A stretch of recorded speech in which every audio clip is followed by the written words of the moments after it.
नमस्कार कुंभ राशि बंधुगण। वर्तमान आपण भाव प्रवणता अपेक्षा जुक्ति और विचारधारा द्वारा अधिक परिचालित होउछंती। आपणकर प्रत्येक निष्पत्ति गभीर चिंतन एवं अनुध्यान आसीबो, जहाँ सबुकिछि आपणक सपक्षरे करिबारे साहाय्य करिवो। एबे पारिवारिक क्षेत्र में निज भावना सहित जड़ित रहिबा आवश्यक। आपण एवं आपणक साथी कोनोसी निकटस्थ स्थान को भ्रमण पई योजना करि पारंती। कार्य क्षेत्र में आपणकर सृजनशीलता एवं जुक्तियुक्त चिंताधारा दीर्घ दिनर समस्यार समाधान करिबारे साहाय्य करिवो, जहाँ आपणक सहकर्मी और वरिष्ठ अधिकारी को प्रभावित करिवो। आज किछि लोकंक गंभीर भाषण आपणको विरक्त करिपारे। वास्तव में वर्तमान समय रे हालुकापण बा चपलता को भल दृष्टि देखा जाऊ नाही। तेणु आपणको परिवेश अनुसार गंभीरता बजाय रखिबाकू पड़िबो। जदि आपण असहज अनुभव करुछंती तेबे निजर कार्यकलाप बदलाई एपरी एक परिवेश बाछंतु जोंठारे आपण आराम पाई पारिबे। एही सुंदर दिनटी आपणक जीवन शक्ति को उत्साहित करुछि एवं आपणक ठारू सक्रियता और उपस्थित बुद्धि दाबी करुछि। किंतु सावधान रुहंतु, निजर शारीरिक संबल बा स्वास्थ्य प्रति सचेतन रहिबा मध्य जरूरी। आज आपणको एक व्यस्तबहुल कार्यसूची एवं अनेक दायित्व मध्यरे संतुलन रक्षा करिबाकू पड़िबो। दिनटी आपणक पई सफल एवं सकारात्मक हेउ। प्रथमे आसंतु आर्थिक राशिफल विषय जानिबा। नमस्कार कुंभ राशिर बंधुगण, आज आपणक मनरे सामान्य भौतिक सुख सुविधा हासिल करिबा पई प्रबल इच्छा जागृत हेबो। एहार परिणाम स्वरूप आज आपण निज घर सजासजी किंबा नवीकरण कार्य रे किछि अर्थ व्यय करि पारंती। आपण एपरि किछि जिंसरे निवेश करबाकू चाहिबे, जहा आपणक परिवार पई खुशी आनि देबो। तेबे मने रखंतु, एही खर्च जेपरि आपणक परिवारर आर्थिक स्थिति उपरे कोनोसी नकारात्मक प्रभाव न पकाए। आपणकर कठिन संघर्ष जोगु ही आज आपण आर्थिक स्थिति रे सुधार आनिबा पई किछि सकारात्मक परिणाम हासिल करिवे। एही समय रे कोनोसी कार्य सहजरे हेबो नाही, किंतु जदि आपण पर्याप्त अनुप्राणित होई निरंतर प्रयास जारी रखिबे, तेबे आपणकर सहयोगी माने आपणकु गंभीरतार सह ग्रहण करिवे एवं एहार उपयुक्त फल आपणकु भविष्यत रे निश्चय मिलिबो। आज धैर्यर सह निजर आर्थिक योजना प्रस्तुत करंतु। दिनटी आपणक पई समृद्धिमय एवं शुभ हेउ। संचय एवं खर्च मध्यरे संतुलन रक्षा करिबा आज पई आपणकर मुख्य मंत्र हेबा उचित। स्वास्थ्य दिगरु आज दिनटी किपरि जीवो आसंतु जानिबा। नमस्कार कुंभ राशिर बंधुगण, स्वास्थ्य दृष्टिकोण आज आपण अत्यधिक शक्तिशाली एवं सक्रिय अनुभव करिवे।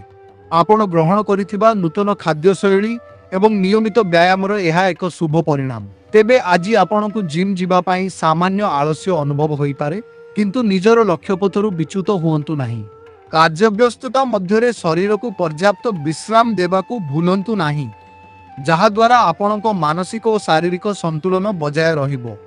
आज निजको सुस्थ और फिट रखिबा पाई निजर प्रतिश्रुति को पुनर्बार दोहराइबा आवश्यक। मने रखंतु, आजिर सामान्य परिश्रम आपनकु भविष्यत रे हेबाकु थिबा अनेक गुरुतर रोगरु रक्षा करि पारिबो। सुस्थ जीवन शैली पाई शृंखलित रहिबा जरूरी। निजर खाद्यपेय रे संतुलन रक्षा करंतु एवं प्रचुर परिमाण रे पानी पियंतु। आजिर एही सकारात्मक शक्ति आपनकु दिन सारा उत्साहित करि रखिबो। निज स्वास्थ्य प्रति जत्नवान हुअंतु एवं सकारात्मक रुहंतु। आशा करूछु आपनक दिनटी आरोग्यमय एवं शांतिपूर्ण हेउ, सुस्थ हेउ। क्यारियर राशिफल कौन कहूची आसंतु जानिबा। क्यारियर दृष्टिकोण आज किछि छोट छोट समस्या जोगु आपण सामान्य विरक्ति अनुभव करि पारंती। हुए तो हठात विद्युत काट, कंप्यूटर रे यांत्रिक त्रुटि किंबा आपणक नियंत्रण बाहर थिबा अन्य कोनोसी कारणरू कामरे बाधा सृष्टि होई पारे। एहा आपणक प्रोजेक्ट संपूर्ण हेबारे विलंब करि पारे, किंतु एभली परिस्थिति को धैर्यर सह ग्रहण करी आगु बढ़िबाकू चेष्टा करंतु। आज आकाशर ग्रह नक्षत्र माने आपणक कार्यर गति को वृद्धि करुछंती, जहाँ आपणको निज क्षेत्र में चमकिबा एवं आगको बढ़िबा पाई सुंदर सुजोग प्रदान करिवो।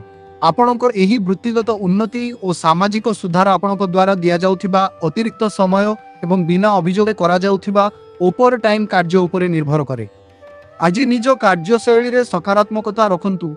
आपणकर परिश्रम और समयानुवर्तिता खूब शीघ्र आपणको उपयुक्त सम्मान और सफलता आनिदेबो। दिनटी आपणक पाई उन्नतिमूलक एवं शुभ हेउ। सफलता आपणक अपेक्षा रे अछि। प्रेम राशिफल कौन कहूची आसंतु जानिबा। नमस्कार कुंभ राशिर बंधुगण, आज आपण निज संपर्क प्रकृत में कौन चाहूंती से विषय रे एक स्पष्ट निष्पत्ति नेबा आवश्यक। ଯଦି ଆପଣ ଏକାକୀ ବା ସିଙ୍ଗଲ ଅଛନ୍ତି ତେବେ ଆପଣଙ୍କ ପାଇଁ ଜଣେ ଆଦର୍ଶ ଜୀବନସାଥୀ କିପରି ହେବା ଉଚିତ ସେ ବିଷୟରେ ଏକ ସ୍ପଷ୍ଟ ଚିନ୍ତାଧାରା ପ୍ରସ୍ତୁତ କରନ୍ତୁ। ଯେଉଁମାନେ ପୂର୍ବରୁ ସମ୍ପର୍କରେ ଅଛନ୍ତି ଆଜି ସେମାନେ ନିଜ ସାଥୀଙ୍କ ସହ କୌଣସି ବିଷୟରେ ଖୋଲାଖୋଲି ଭାବେ ଆଲୋଚନା କରିପାରନ୍ତି। କୁମ୍ଭ ରାଶିର ବ୍ୟକ୍ତିମାନେ ଆଜି ନିଜ ପାଇଁ ଜୀବନସାଥୀ ବାଛିବା ସମୟରେ ଅଧିକ ସତର୍କ ରହିବା ଉଚିତ। ଆଜି ହୁଏତ ଆପଣଙ୍କ ଭାବନାଗୁଡ଼ିକ ସ୍ପଷ୍ଟ ଭାବେ ପ୍ରକାଶ ପାଇନପାରେ, ଯାହା କିଛି ଲୋକଙ୍କୁ ଚିନ୍ତିତ କରିପାରେ। ମନେ ରଖନ୍ତୁ, ପ୍ରକୃତ ପ୍ରେମ କେବଳ ବଡ଼ ବଡ଼ ଭାଷଣରେ ନଥାଏ। ଅନ୍ୟମାନଙ୍କ ବ୍ୟବହାର ଉପରେ ଧ୍ୟାନ ଦିଅନ୍ତୁ। ସେମାନଙ୍କ କଥା ଅପେକ୍ଷା ସେମାନଙ୍କ ଆଚରଣ ଆପଣଙ୍କୁ ଅଧିକ ସୂଚନା ଦେଇପାରେ। ଆପଣଙ୍କ ସମ୍ପର୍କର ଗୁରୁତ୍ୱପୂର୍ଣ୍ଣ ଦିଗଗୁଡ଼ିକ ଉପରେ ସହମତି ପ୍ରକାଶ କରିବା ପାଇଁ ଆଜି ଏକ ଭଲ ଦିନ, କିନ୍ତୁ କେବଳ କାଳ୍ପନିକ ଦୁନିଆରେ ରହିବା ଅପେକ୍ଷା ବାସ୍ତବତାକୁ ଗୁରୁତ୍ୱ ଦିଅନ୍ତୁ। ଗମ୍ଭୀରତା ଏବଂ ସଚ୍ଚୋଟତା ଆଜି ଆପଣଙ୍କ ସମ୍ପର୍କକୁ ଏକ ନୂଆ ରୂପ ଦେବା ପାଇଁ ଦୁଇଟି ମୁଖ୍ୟ ମାଧ୍ୟମ ହେବ। ଦିନଟି ଆପଣଙ୍କ ପାଇଁ ସୁଖଦ ଏବଂ ପ୍ରେମମୟ ହେଉ।